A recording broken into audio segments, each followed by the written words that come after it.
क्या भारत सच में कर्ज के जाल में फंसने जा रहा है?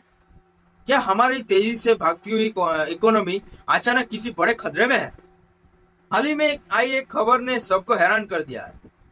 भारत वर्ल्ड बैंक और एशियन डेवलपमेंट बैंक से पूरे 2.5 बिलियन डॉलर यानी करीब 23,000 करोड़ रुपए का लोन लेने की तैयारी में है। अब जैसे ही लोन सब सामने आता है तो हमारे दिमाग में तुरंत पाकिस्तान और श्रीलंका की तस्वीर सामने आ जाती है कि देश कंगाली के कगार पर है। लेकिन रुकिए, ये आधी अधूरी सच है।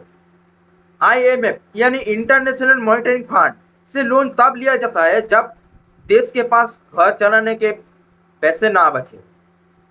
लेकिन भारत यहाँ आईएमएफ के पास नहीं, बल्कि वर्ल्ड बैंक और एडीबी यानी एशियन डेवलपमेंट बैंक के पास गया है।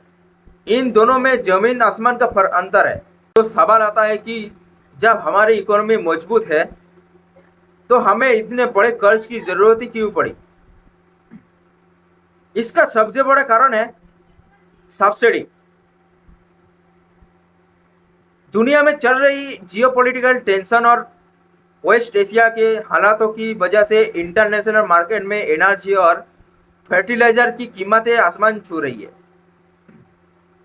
सरकार हमारे किसानों को महंगी खाद नहीं बेचना चाहती, इसीलिए वो खुद भारी नुकसान सहकर किसानों को भारी सब्सिडी पर खाद और अनाज दे रही है।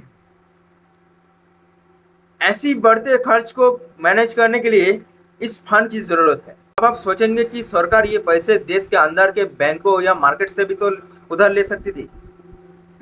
बिल्कुल ले सकती थी, लेकिन अगर सरकार सारा पैसा देश के अंदर से ही उठा लेगी तो हमारे प्राइवेट कंपनी और बिजनेस के लिए लोन मिलना मुश्किल हो जाएगा और ब्याज दरें यानी इंटरेस्ट रेट बहुत ज़्यादा बढ़ जाएगा।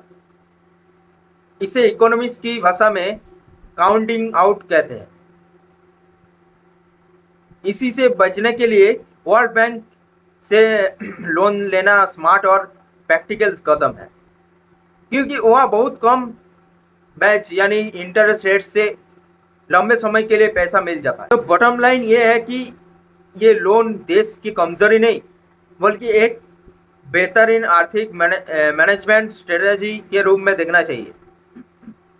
भारत आज भी दुनिया के सबसे तेजी से बढ़ती बड़ी अर्थव्यवस्था में से एक है। अब आपको इस पर क्या सोचना है?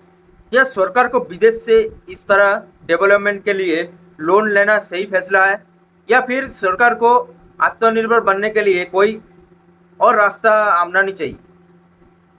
हमने विचार नीचे कमेंट बॉक्स में ज़रूर बताएगा। और वीडियो इन्फॉर्मेटिव लगे तो लाइक्स, शेयर और एक सब्सक्राइब ज़रूर करिएगा। मिलते हैं अगले वीडियो पर। जय हिंद।